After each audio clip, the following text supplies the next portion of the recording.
because they crank it up at the first service. Like I guess people want to really hear it there. I'm teasing my friend Jim up there today. I was like, is it playing? Is it playing? Can you? Because when you're behind the speakers, you don't hear it hardly at all. So, well, it has been a fun month. We've been talking about the month of giving. And before I start, I want to tell a story, because I love telling stories to you guys. So we're going to start out with the story about this old crumbling church. The building needed a remodel bad. So during the sermon, the preacher made an impassioned appeal looking directly at the richest man in town. I don't know. Who should I look at? I don't know. I'm just wondering. No, just kidding. And at the end of the sermon, the rich man stood up and announced, "Pastor, I will contribute $1,000 to the remodel." But just then, a piece of plaster fell from the roof, fell down and hit the man, causing him to fall into a seat.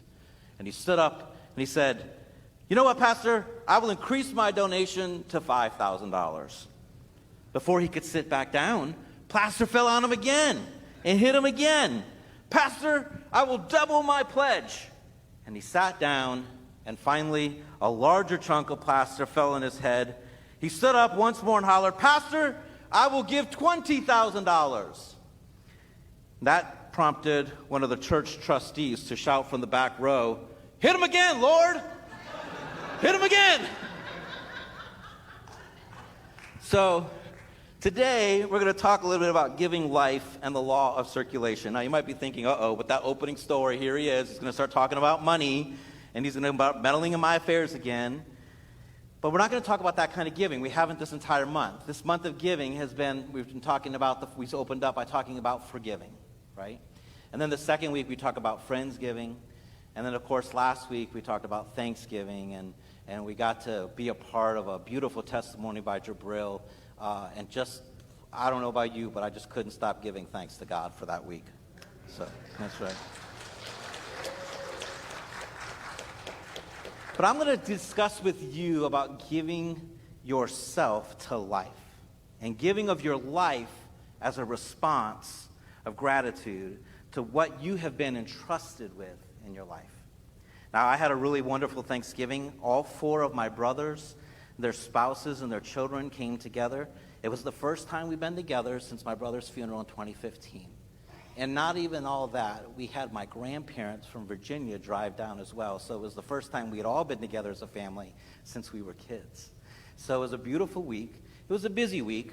And so when I was asked to preach this week, I said, oh boy, there's a lot going on. And so I just want to thank Don Hawks, wherever you are, for posting some of your beautiful notes about life giving online and sharing. He's a United Methodist pastor, and so I was so grateful to I believe that his sermon is going to continue on blessing people even today. So we appreciate that, Don, whoever you are and wherever you are. And thanks for putting some of your notes online. We appreciate it. So before I go ahead and continue on with the sermon, I'm going to ask for some help today. Someone who I literally had a hand in giving life to, my daughter, Ella Sorrell. She's going to come up, and she's going to help me with our message today and share her personal faith story. And she's going to discuss what she has learned about giving of herself, of life, as a response to gratitude. So, Ella.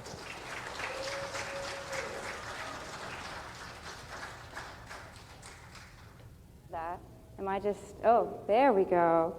Okay, hi, I'm Ella, and a lot of y'all know me, but that's okay. I'm going to share my faith story, like my dad said. So, I've been going to church since I was little. That's pretty obvious. But I've been going to this church here for 13 years when Dad became the youth minister here. So, going to church for most of my life, since I was a little kid to now, I learned all the basic stories when I was little. I learned about David and Goliath, Moses parting the Red Sea, Jesus' birth story, Jesus' death story, all of the things. But now going into high school, I've decided that I wanted to dig deeper.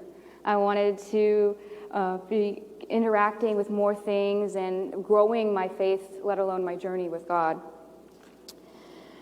So I know that I'm here every Sunday, but a lot of you probably don't see me on most Sundays. Maybe you see me running back and forth up and down stairs. You'll see me for a split second while I run and say hi, and then I'm out the door.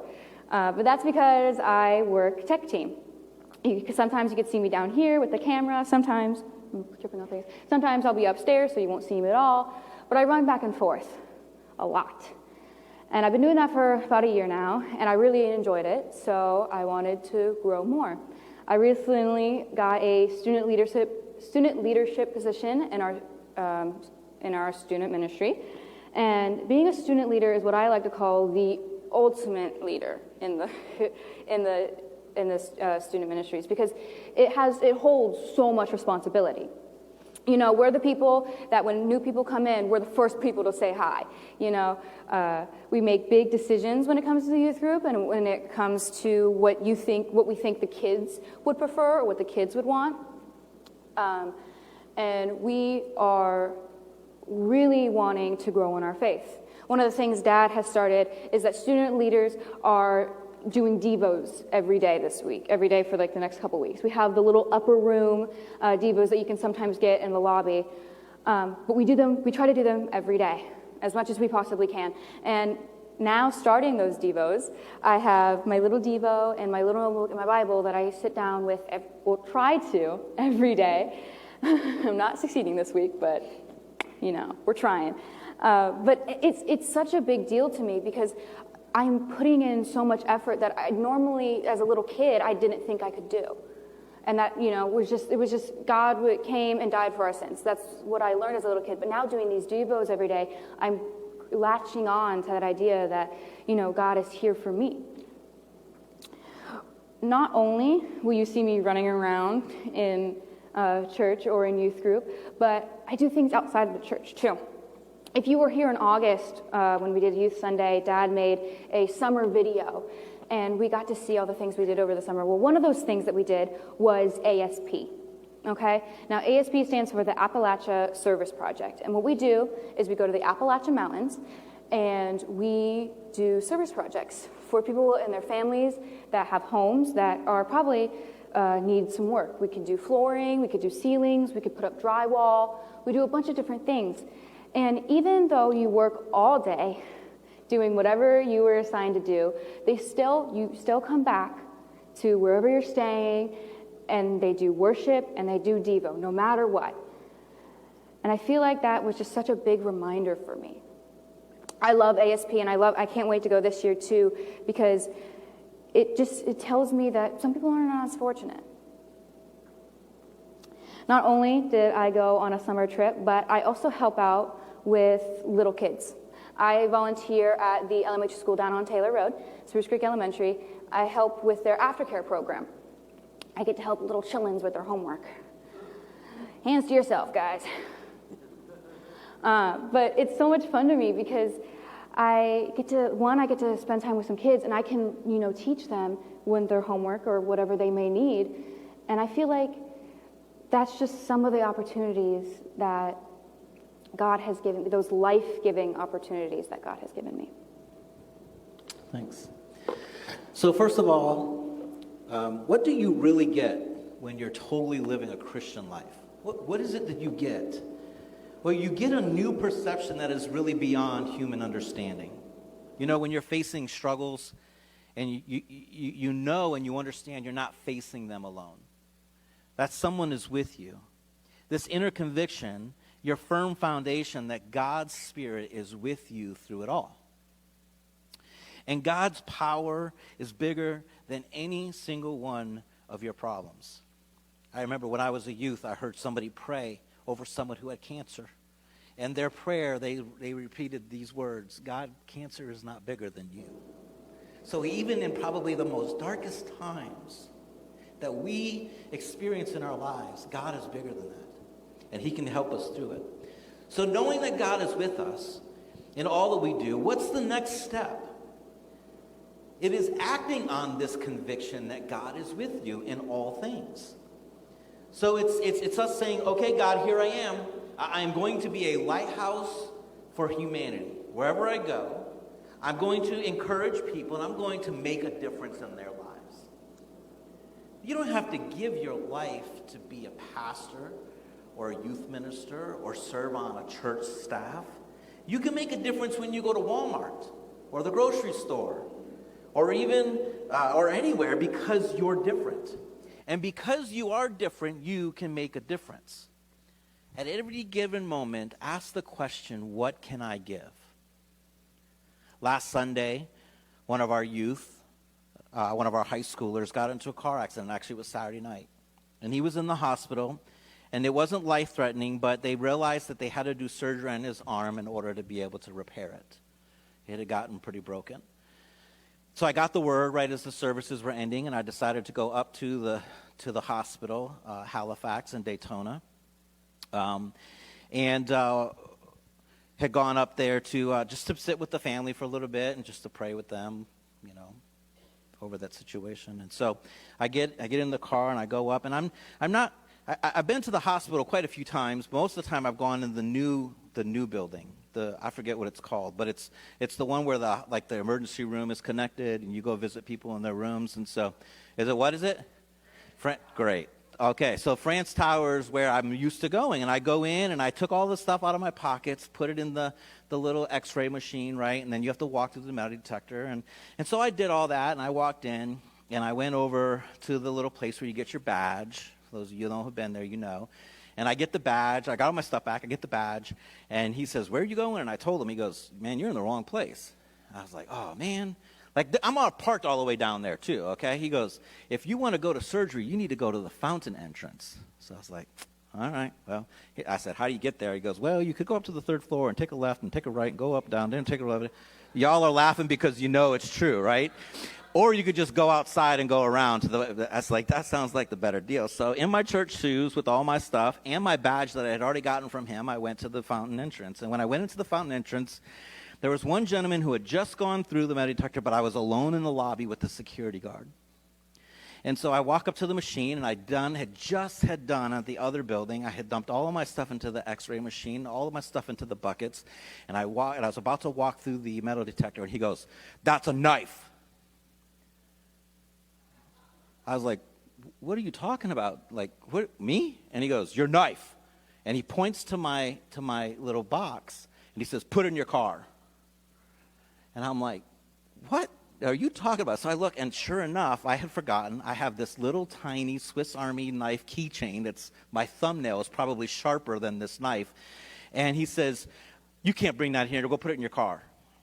Now, I had just walked all the way around the hospital, right? So I'm a little perturbed. I'm a little embarrassed, obviously. I mean, if I would have thought, hey, you can't bring a knife in.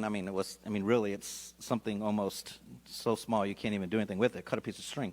But I was so mad. I was mad because I have to walk back to the car. I was mad because I was embarrassed. And I was kind of mad at the tone he had with me. I'm like, So I started putting all the stuff back in my pocket and pushing everything in there and put my wallet back in and get my sunglasses and put them on. And I was like, and I'm having a conversation in my brain. I'm going to say something to him. I'm going to say something to him. I'm going to say right now, "No, Tony, he's a security guard. He won't let you in. Then you won't be able to, no, he needs to hear. He needs to hear, So I'm having this inner conversation. I finally grab everything and I have my phone. And I did finally, I looked at him. I says, "I got to tell you something. A little courtesy goes a long way. You could have easily said, 'Oh, man, you can't, bro, I'm sorry. You can't bring that little knife in there. You got to take it back to your car. I'm sorry.'"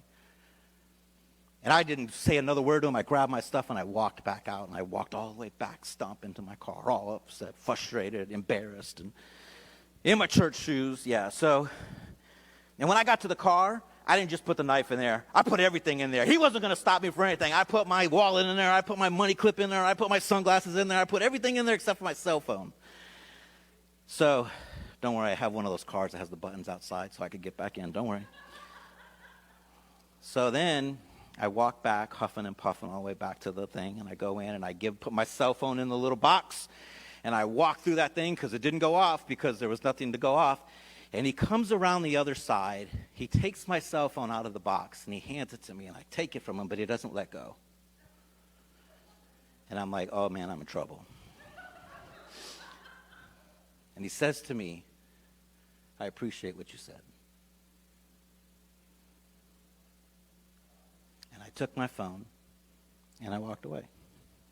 And I said, okay, Lord, you deal with that man, and you deal with me.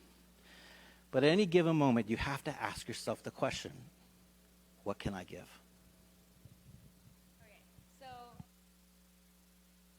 A chart on your bulletin or on your online bulletin kind of looks like this.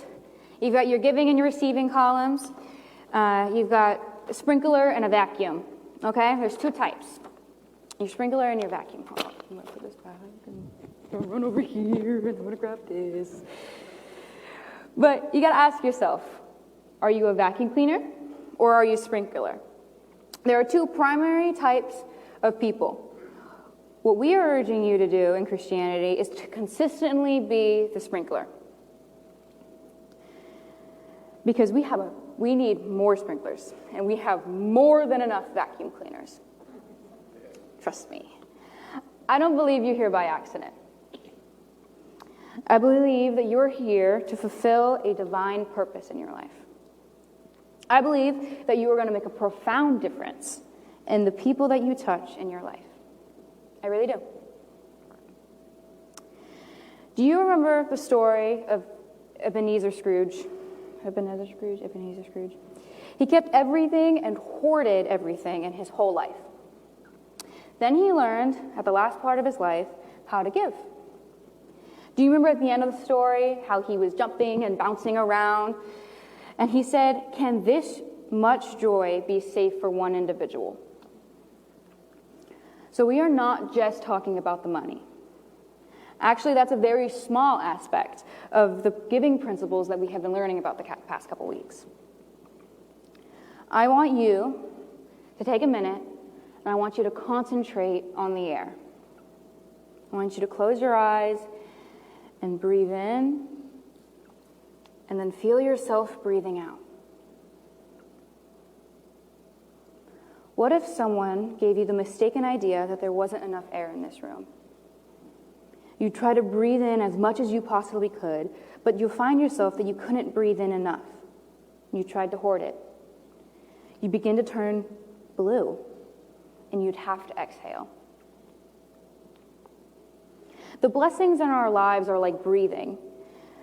We breathe in and out, and God's blessings include the two halves of giving and receiving.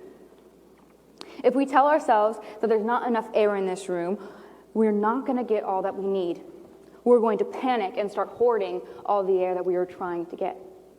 Yeah, the abundance and the fullness of life that God has given you is everywhere present. But you and I, we have these both halves. We have the breathing in and the breathing out in our relationships, all of our relationships. There's going to be times that we give, and there's going to be times that we receive. Listen to what Jesus says, as Miss Barbara read in verse 38. He says, "Give, and it will be given to you." I'll say it again. Give, and it will be given to you. So I really appreciate Miguel and the stewardship committee talking a lot about the law of circulation, about how what we give to God will come back to us in terms of blessings. That really hit home with me, and I think that this is really kind of where my heart is as I share this today. Because giving is part one. That's part one. Giving is part one, the first half. And it'll be given unto you is part two. You will have more than enough. See, the way you give to others is the way you will receive in return. If you're willing to give first and radiate out the spiritual gifts, there's this natural circulation that comes back to you. It is the law of all life. Imagine if we had, Pastor Tom kind of shared this illustration, maybe it was almost a year ago now, but it was this idea of a farmer's pump out in the field. And if I went up to the pump and I started pumping and everything I got, and I just kept going and going and going and going and going and going, eventually I'd get tired because no water was coming out, and I'd say, "Okay, Ella, you take over." And so I'm tired. I'm out of breath just even doing that. But she's going and she's going, and she gets tired, and we might have to call someone else up to come up, and we're going to keep going and we're going to keep pumping, but no water is going to come out. We can pump like crazy, and we're going to get so tired. We have the problem. The problem is we can't get water out of the pump. The reason is because we have to what? We have to prime the pump, right? So you have to give first to the pump before the pump will start to flow continuously and give us enough water for us all. It's the same way in your life.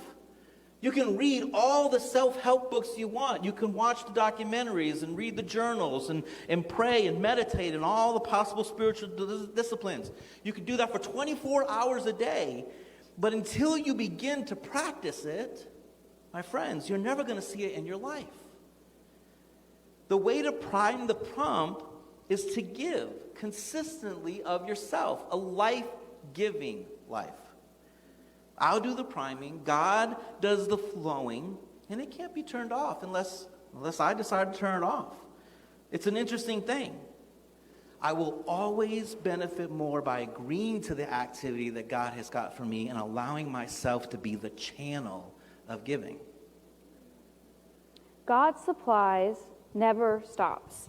It's a circulation. That's right. Just as your breathing doesn't stop. It's screwing with me. There we go. When things are tight, someone has to give, right? Give and you shall receive is the principle of circulation.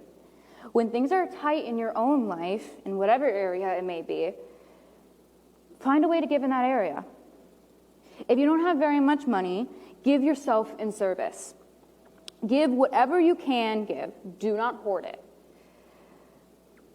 Give yourself, and you will find a new circulation, another flow of new blessings. Let's say you're having a heart attack. You will find when the medical team comes in and pushes you over and creates a circulation inside of you. In the same way, we can push on that area where we are holding on tight and receive life in it by giving. Find a way to give in that area that is tight. It will come back to life again. This is the law of circulation. It is an expression that describes the law of giving and receiving. You ask God, how can I give? God will show you a way. God will never fail you if you ask God how you can help and how you can give in a situation or in this person. The answer will always come to you. In certain areas today, we see the world trouble because there is a lack of circulation and of people giving and buying. On your gifts, attach no strings. Give as if you were giving to God. Do you ever think, I'm going to give her something, and I can't wait to see the wonderful things she gives back to me? That's not a gift. That's bartering. If I'm going to give you something, I'm going to give it to you freely without any strings attached. That is the way to give. Give totally and completely of yourselves to others without any question of return. We give as if we give to the Lord. Ralph Emerson once stated in this quote, and we'll put it on the screen, it says, have the courage to withhold what you cannot give without a blessing. Think about that for 1 second. Have the courage to withhold what you cannot give without a blessing. See, what is given grudgingly blesses neither the giver nor the receiver. You have to do it because you want to do it. You have to do it because you love the Lord. And as you give, you shall receive. Hebrews 11:6 says, it is impossible to please God without faith. Anyone who wants to come to him must believe that God exists and he will reward those who sincerely seek him. So if I breathe in constantly, I'm a vacuum cleaner instead of a sprinkler. I have a hard time receiving. I have to be an inlet and an outlet of all my good, and so do you. We all do. You know, to stay healthy, a body of water has to have an inlet and an outlet of flow. Like, that's why we can't go swimming in these retention ponds or these lakes anymore, that you'll get amoebas in your brain and canals and stuff. And they tell you that because it's an unhealthy body of water. It's stagnant. Well, we have to have a healthy inlet and outlet too. So, as John Wesley says, you have to give regularly, give all that you can, and give as often as you possibly can. And as you give in this manner, you're going to find that more and more good flows back to you. So, what I'm inviting you to do this morning is to make a new commitment in your life. Here it is. Day by day, situation by situation, ask yourself, how can I give more in this moment? Not money, your life. How can I give more in this moment? And the other question is, how can I really be a light into the world at this moment? I want to conclude with this story. It's about a woman named Ruth. And one day she went to her mailbox, and there was only one letter in there. She picked it up and looked at it before opening. But then she looked at the envelope again. There's no stamp, no postmark, only her name and address. And she read the letter. Dear Ruth, I'm going to be in your neighborhood Saturday afternoon, and I'd like to stop by for a visit. Love always, Jesus. Her hands were shaking as she placed the letter on the table. Why would the Lord want to visit me? I'm nobody special. I don't even have anything to offer. With that thought, Ruth remembered her very empty kitchen cabinets. Oh my goodness, I really don't have anything to offer. I have to run down to the store and buy something for dinner. She reached for her purse and counted out her contents, $5.40. She threw on her coat and hurried out the door. A loaf of French bread, half a pound of sliced turkey, and a carton of milk, leaving Ruth with a grand total of 12 cents to last her until Monday. Nonetheless, she felt good, and she headed home with her meager offerings tucked under her arm. Then she heard a voice.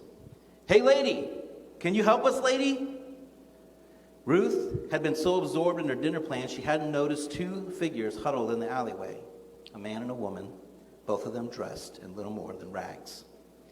Look, lady, I ain't got a job, and my wife and I have been living out here on the street, and now it's getting cold and we're really hungry.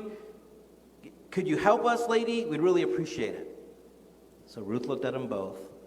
They were dirty, they smelled bad, and frankly, she was certain that they could get some kind of work if they really wanted to. Sir, I'd like to help you, but I'm a poor woman myself. All I have is a few cold cuts and some fresh bread, and I'm having a very important guest for dinner tonight, and I was planning on serving that to him. Yeah, well, okay, lady, I understand. Thanks anyway. And the man put his arm around the woman's shoulders, turned and headed back into the alley. And as she watched them leave, Ruth felt a familiar twinge in her heart. Sir, wait. The couple stopped and turned as she ran down the alley after them. Look, why don't you take this food? I'll figure something else out to serve to my guest. She handed the man her grocery bag. Thank you, lady. Thank you very much. Yes, thank you, said the man's wife. Ruth could see now that the wife was shivering. I've got another coat at home. Here, why don't you take this one? So Ruth unbuttoned her jacket, slipped it over the woman's shoulders. Then, smiling, she turned and walked back to the street without her coat, and now nothing to serve her guest. Thank you, lady. Thank you very much. Ruth was chilled by the time she reached her front door, and she was worried too. The Lord was coming to visit, and she didn't have anything to offer him. She fumbled through her purse for the door key. But as she did, she noticed another envelope in her mailbox. That's odd. The mailman doesn't usually come twice in one day. So she took the envelope out of the box and opened it, and she read, It was so good to see you again. Thank you for the lovely meal, and thank you too for the beautiful coat. Whatever you did for one of the least of these brothers and sisters of mine, you did for me. Love always, Jesus. The air was still cold, but even without her coat, Ruth no longer noticed. Look at the chart of your life. What are you receiving, and what are you giving? Let us pray. Dear God, give me ideas on how I can be more of a blessing, more of a giver in every situation. I want to give to others with unconditional love. Guided by you, I will not resist the ideas that come from your Spirit within me. I will become a profound influence in my world by allowing your influence to come through me. I am glad to consent to this world with wondrous activity. Follow Jesus Christ in action, I pray. Amen. Amen.